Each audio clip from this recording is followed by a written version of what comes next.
Chapter 1. The Blood Price of Silver Creek. The village of Silver Creek was a place carved out of fear and high snows. Nestled deep within the spine of the Ethel Mountains, its life was governed by two things: the unpredictable cycles of the winter and the predictable terror of the moon wolf. Ilara knew the rhythm of the terror better than the rhythm of her own heart. She had been born under a rare lunar eclipse, a celestial accident that had left her with a startling streak of platinum-white hair running through her otherwise raven locks, a mark that earned her the moniker Lunar Girl among the villagers, a title that carried both superstition and suspicion. She was 19, slender, and carried the quiet, fierce resilience common to those who live constantly on the edge of survival. The year was 1837. Silver Creek had known the moon wolf for as long as its oldest inhabitants could remember. Every full moon, without fail, the creature would descend from the surrounding peaks, its howl a sound of profound, agonizing melancholy, echoing the very cold that gripped the valley. The attacks were rare, but devastating, a swift blur of muscle and shadow, leaving behind only bloody snow and the scent of pine. The villagers had long ago established rigid rules. When the moon was full, no soul moved outside. Doors were barred, windows shuttered, and only the heavy, consecrated iron chain on the main gate provided a meager sense of security. The fear was a tangible thing, thick as the wood smoke that curled from the chimneys. Ilara's own fear was complicated by her lineage. Her father, the village elder, Alaric, was the keeper of the moon tax, a morbid tradition born from desperation. 50 years prior, after a particularly brutal series of attacks, the villagers had started leaving offerings at the ancient, black obsidian altar stone located a mile outside the village perimeter. These offerings were not gold, but livestock, and sometimes, in the darkest, hardest years, a human sacrifice chosen by lots. The offerings were always placed under the scrutiny of the full moon. The moon wolf, in turn, seemed to accept this price. The attacks never occurred on the night of the offering. This night, however, was different. The moon was only 3/4 full, 2 nights shy of its peak luminosity. Yet the air was wrong. A restless, electrical energy prickled Ilara's skin, and the village dogs, usually silent sentinels, were whimpering deep in their kennels. Ilara was in the great hall, helping her mother secure the window shutters. The light was fading fast. "Father is late," Ilara whispered, the anxiety tightening her throat. Her mother, Lyra, a woman whose face was permanently etched with worry, paused, her hands gripping the iron bar. "He is checking the stockade at the north end, Ilara. The wood is rotting. He fears the creature might find a weakness before the full moon." But Ilara knew her father wasn't worried about the wood. He was worried about the supply. The last winter had been unforgiving, and the remaining livestock was sparse. The moon tax was due in 2 nights, and the village had little left to give. As if summoned by the thought, a sound ripped through the quiet dusk, a sound that was not yet a howl, but a guttural cry of distress. It came not from the distant mountains, but alarmingly close, from the direction of the north stockade. Alaric was there. Ilara's heart hammered against her ribs. She grabbed the heaviest thing within reach, a rusted ceremonial poker used for stirring the communal fire, and bolted for the door. "Ilara, no! The gate!" her mother cried, but Ilara was already through the heavy oak. The village square was empty, slick with melting ice. The cry came again, sharper this time, followed by the terrifying sound of splintering wood. She raced toward the north stockade. When she arrived, the sight stopped her cold. The wooden barrier hadn't been attacked by a powerful beast. It had been dismantled from the outside, systematically torn down in a specific section. And there was her father, Alaric, not fighting the moon wolf, but slumped against a fallen post, clutching his arm, which was bleeding profusely. But the most shocking detail was what stood beside him: a man. He was tall, powerfully built, clad in ragged, dark furs that seemed too thin for the mountain cold. His face was obscured by shadow and a mess of wild, dark hair, but his eyes, when he turned toward Ilara, held a frightening, unsettlingly human intelligence. He was not a wolf, but he possessed the same raw, primal intensity. "Father!" Ilara screamed, rushing forward. The man merely glanced at her, then turned his attention back to Alaric. He wasn't attacking. He was rummaging through a small leather satchel Alaric had dropped in the snow. "Stay back, Ilara!" Alaric gasped, his voice weak. He's not the wolf. He's one of them. The mountain people." The man straightened, pulling something from the satchel. It wasn't gold or food. It was a tally book, bound in rough leather, that Alaric used to record the village accounts and, more importantly, the details of the moon tax. The man's gaze fell upon Ilara's white streak of hair. His eyes narrowed, and a flicker of something, recognition or perhaps pain, crossed his features. He opened his mouth, and instead of a threat, a low rasping sound emerged, strained and unused, yet unmistakably human speech. "The ledger. Where is the debt?" Ilara was frozen, poker forgotten in her hand. This man was demanding an accounting of the moon tax. "We owe you nothing, savage," Alaric spat, struggling to sit up. "The offerings are made in good faith." The man ignored Alaric and fixed his intense dark eyes on Ilara. He gestured toward the tally book, then toward the high peaks, a movement that was more wolfish than human. "The Moon Wolf," he said, the title pronounced with a strange, chilling mix of reverence and malice. "It is owed." Before Ilara could process this terrifying connection, the man gathered the furs around himself, threw the ledger back onto the snow, and melted into the dense pine forest, vanishing as quickly and silently as the mountain mist. Ilara knelt beside her father, her mind reeling. The man, the mountain person, had broken the stockade not to attack, but to steal information about the moon tax, and he had spoken of the moon wolf as if it were a debt collector. "Father, what did he mean? The debt?"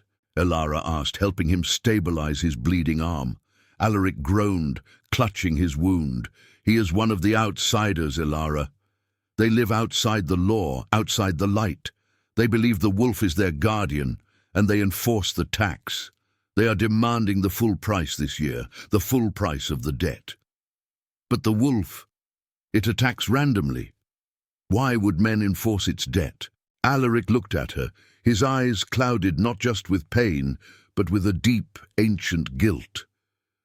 "Because, Ilara," he whispered, the secret tearing out of him like the last breath, "the moon wolf doesn't attack randomly, and it doesn't take livestock.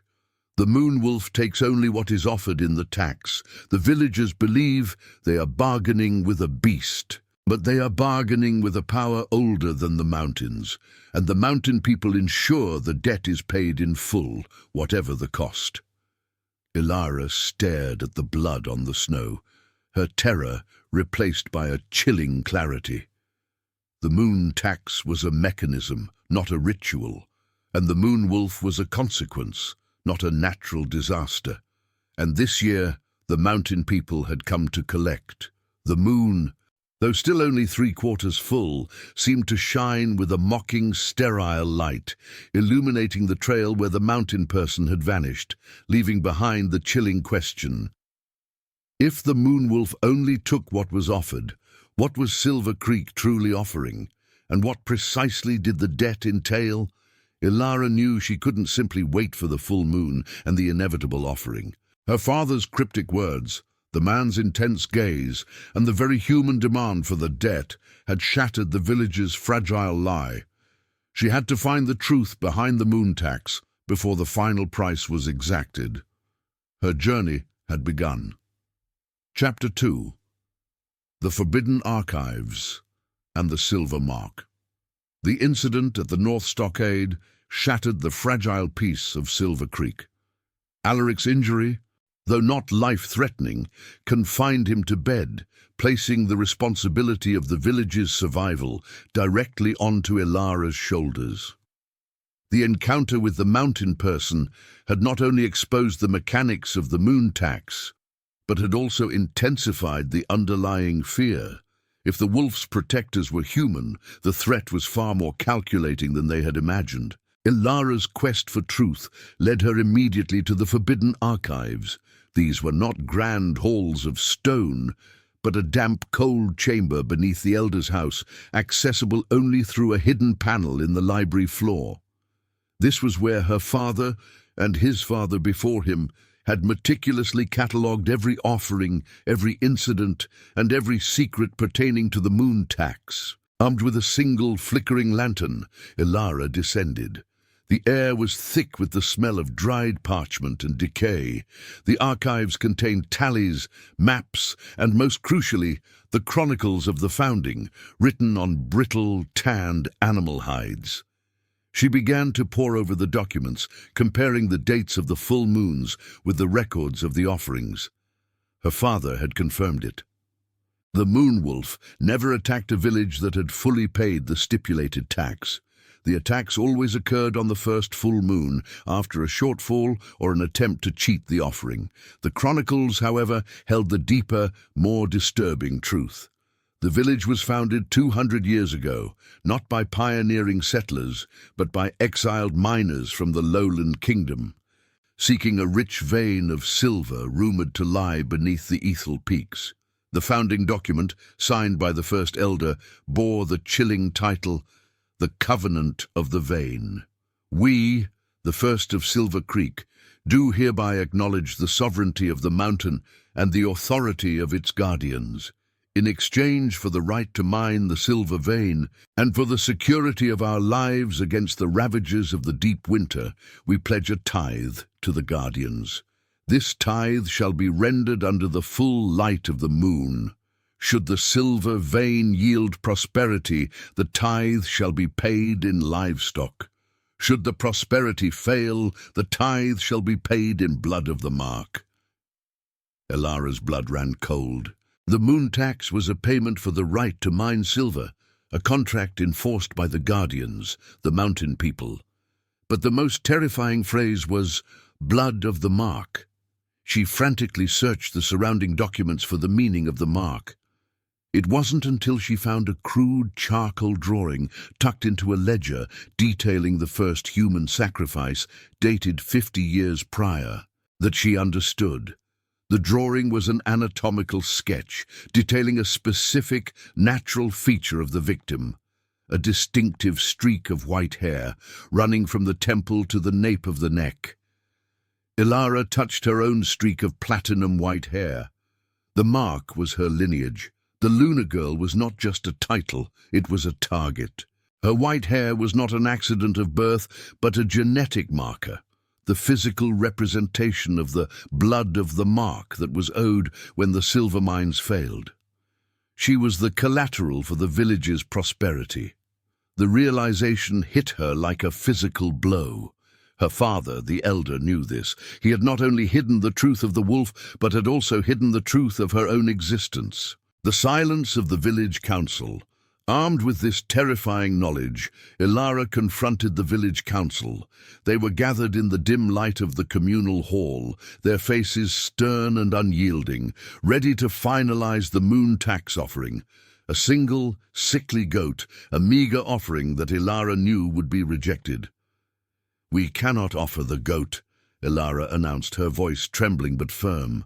"The deficit from the last 3 years is too great. The mountain people know we are cheating the debt. They came to Father for the tally book." Old Elder Gareth scoffed, his face wrinkled with generations of fear. "The wolf only takes what is left on the stone. We have always paid, and we always survive." "The wolf takes what is owed," Ilara countered, slamming the covenant of the vein onto the table. "This is not about the wolf, it is about the guardians and the silver debt. We owe them the blood of the mark, and they are here to collect the full price this year." She looked directly at her father's empty chair, then at the faces around the table, all of whom avoided her gaze. "You all knew," Ilara whispered, the accusation hanging heavy in the air. "You all knew that the Lunar girls, those of us born with the white streak, are the collateral for the prosperity you mined from the mountain. You sacrificed a Lunar girl 50 years ago, didn't you, when the vein was almost dry?" The silence was her answer. The shame on their faces was confirmation. Gareth finally spoke, his voice low and defeated. "It was the agreement, Ilara. The silver keeps the village alive, pays for the grain, the iron. We agreed that when the vein failed, the blood of the mark would be offered to ensure the wolf's protection. It is the cost of our existence." "And this year," Ilara said, her eyes blazing with cold fury, "the goat will not suffice. I am the mark. I am the debt." But she demanded to know why the vein had failed. The villagers muttered excuses, bad weather, poor machinery. But Ilara knew a deeper truth must lie within the mountain itself. She realized that the only way to save herself and stop the cycle of sacrifice was not to bargain, but to nullify the contract by finding the true reason for the vein's failure. The escape and the mountain trail. That night, Ilara made her decision. Waiting for the full moon was suicide. She had to find the mountain people and the guardians, trace the debt to its source, and uncover the true condition of the silver vein. She packed a small bag with iron rations and her father's old hunting knife. As she was leaving, her mother, Lyra, intercepted her. Lyra's eyes were swollen, but her fear had hardened into purpose. "You cannot go out there, Ilara. The mountain people are ruthless. They live in the old mine shafts beneath the peaks." "They came for the debt, Mother," Ilara replied, adjusting the strap of her bag. "I am the debt. I must confront the creditor." Lyra reached into the folds of her dress and pulled out a small, heavy object wrapped in oilcloth, a lump of raw, unrefined silver ore. "Take this," Lyra urged. "It is from the first mine, the deepest one, sealed off generations ago. They say the purest silver comes from the very heart of the mountain. If the vein is truly dry, perhaps the mountain people will listen to a bargain of purity." "Why did Father never use it?" "Because he fears what they will demand in return for its acceptance," Lyra confessed, tears streaming down her face. "But if you go, you must be protected." Lyra then pressed a small, cold, iron amulet into Ilara's palm, a crescent moon carved from black obsidian, the same stone as the sacrificial altar. "The iron will guide you. The stone will show you the hidden paths. Go to the Sentinel Peak. That is where the guardians hold their vigil." With her mother's desperate blessing and the cold silver heavy in her hand, Ilara slipped out of the village gate, not as a victim escaping her fate, but as a warrior confronting the ancient contract. She headed toward the high peaks, toward the Moonwolf's territory, the raw silver ore her only bargaining chip against the ruthless mountain people who demanded the blood of the mark. Chapter 3. The Ascent and the Guardian's Revelation. Ilara's ascent toward Sentinel Peak was a grueling trial against the Ethel Mountains. The sun offered little warmth, and the trails were treacherous, often masked by sudden, blinding gusts of snow. Her mother's obsidian amulet felt heavy and cold, yet strangely provided a sense of direction, vibrating faintly when she strayed from the correct, ancient path used by the mountain people. After a day and a night of solitary climbing, guided only by the crescent moon on the amulet, she found the hidden entrance. It was not a cave, but a cleverly disguised crevice in the rock face, protected by a curtain of frozen waterfalls. Inside, the air was surprisingly warmer, carrying the scent of burning pinewood and unwashed humanity. She was deep within the heart of the sealed mines, the mountain people's territory. As she stepped into a vast, cavernous hall, illuminated by crude torches, she found herself surrounded. They were silent, gaunt figures, clad in the same dark, patched furs as the man who had confronted her father.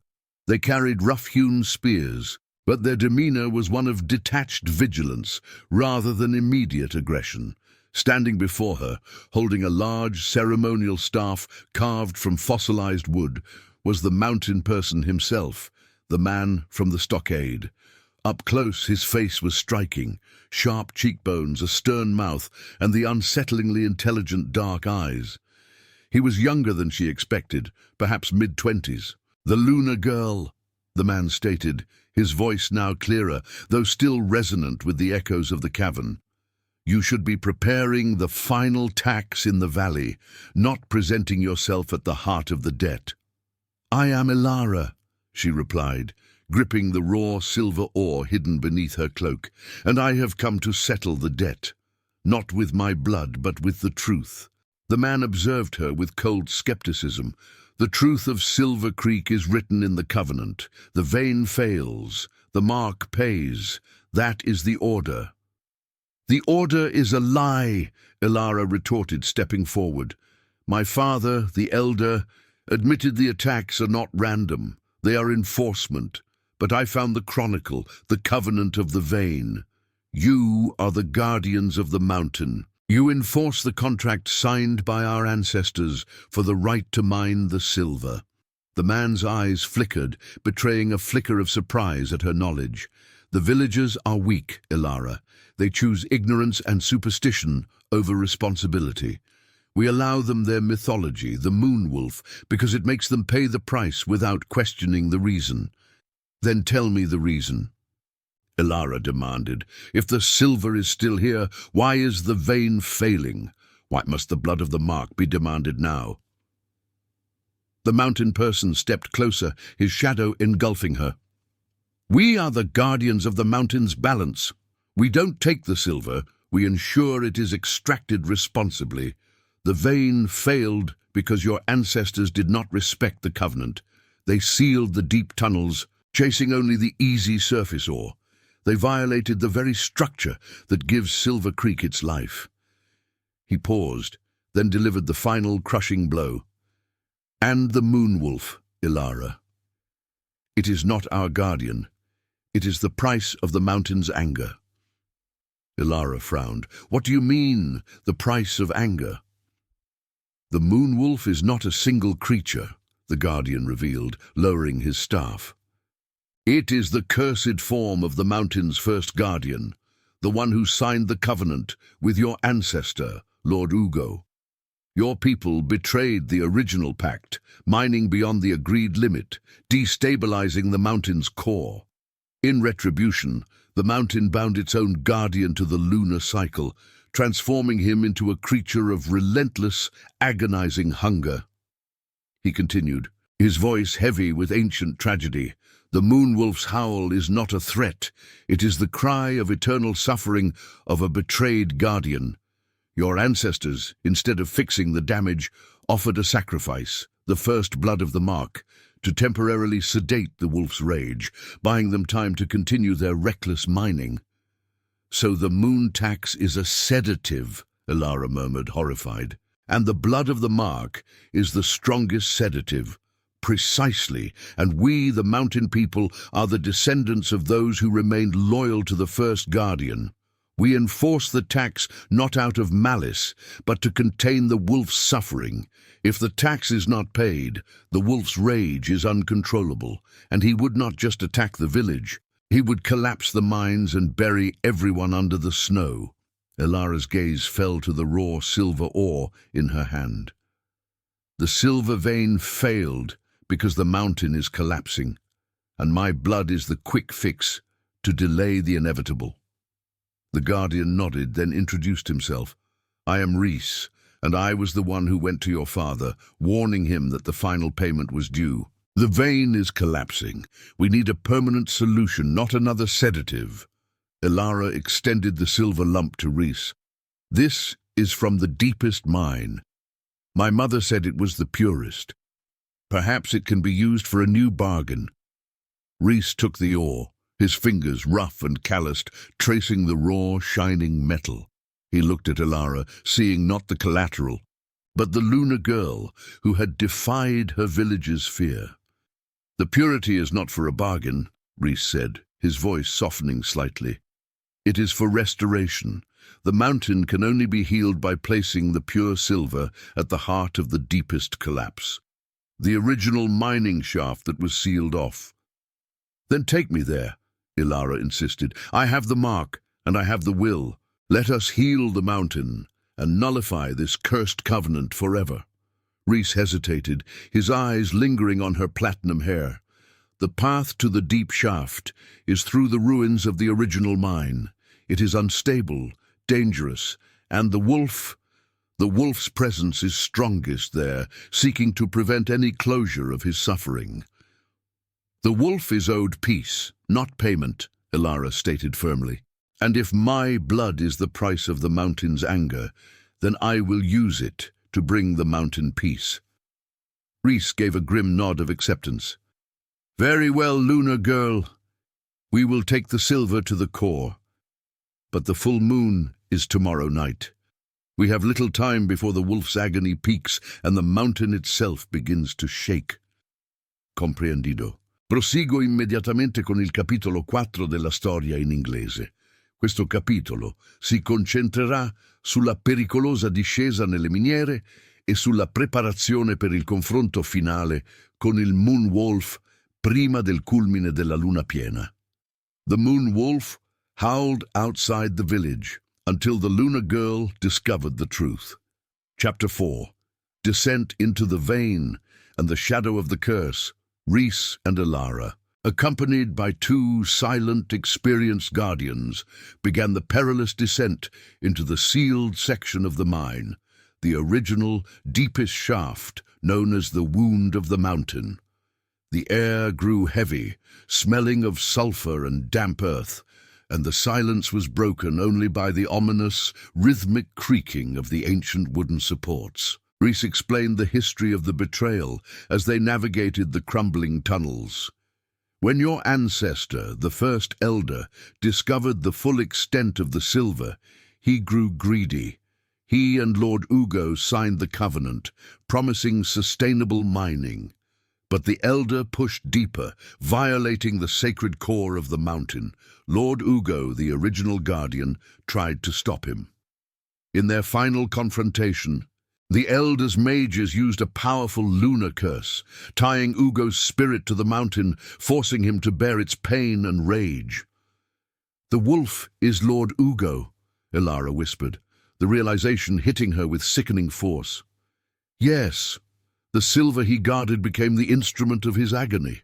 The more the mountain was damaged, the more relentless and animalistic his cursed form became.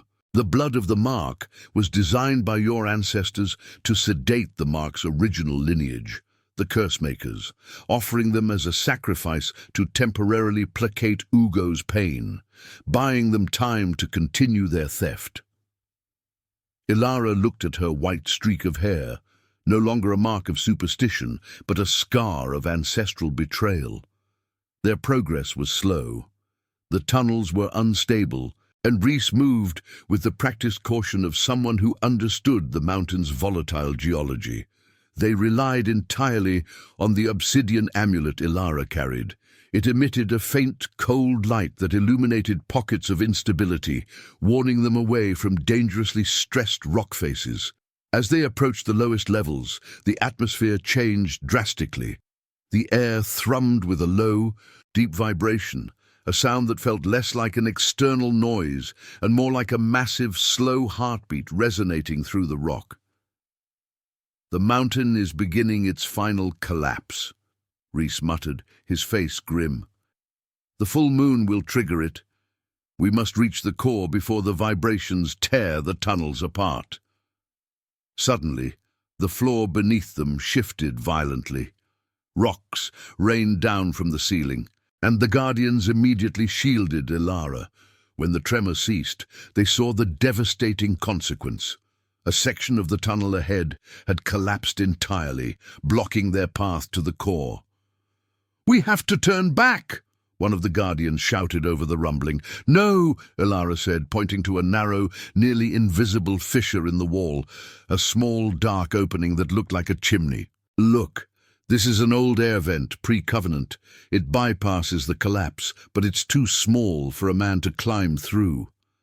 Reese studied the opening. It was barely wide enough for a slender body to squeeze through, requiring them to climb vertically through a dark, claustrophobic shaft. "I go," Ilara declared, shedding her heavy outer furs. "I am the smallest. The raw silver is my inheritance. I must place it at the core." Reese hesitated, concern etched deeply on his face. "The vibrations will be unbearable in there, Ilara, and if Lord Ugo senses your mark, your cursed bloodline, you will draw his direct attention." "If I am the curse," Ilara replied, her eyes firm, "I am also the cure. Give me the silver." Reese pressed the heavy lump of unrefined silver into her hand. He then secured a thin but strong rope around her waist. "If you find the core, a chamber of quartz and iron ore, you must place the silver into the main fissure. It will act as a stabilizing anchor, reconnecting the vein."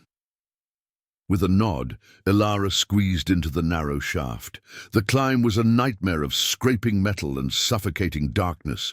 The mountain's heartbeat vibrated through her bones, and the raw silver felt strangely warm in her grip.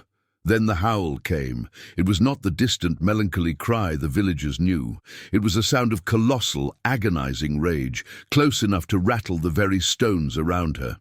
The sheer intensity of the sound told her that the moonwolf was not a mere beast, but a force of nature, Lord Ugo, screaming his betrayal into the heart of the collapsing mountain. Ilara scrambled faster, driven by pure instinct. She reached the top of the vent and tumbled into a small, open chamber. This was the core. The chamber was spectacular and terrifying, a massive geological dome, crisscrossed with jagged fissures that glowed with a faint crystalline light. In the center, a deep, wide fissure pulsed with the mountain's energy, the source of the violent tremors. And standing in the center of the chamber, his back to her, was the moonwolf. He was immense, not a normal wolf, but a creature of shadow and bone, his fur matted and grey, his body racked by spasmodic shudders of pain. He was chained, not by iron, but by thick, spectral ropes of moonlight that emanated from the ceiling and bound his legs to the rock. The creature was fighting his own existence, his howls a physical manifestation of his tortured spirit. The full moon was not yet here, but its light, channeled through an impossible crack high above, was already pouring down, magnifying his suffering.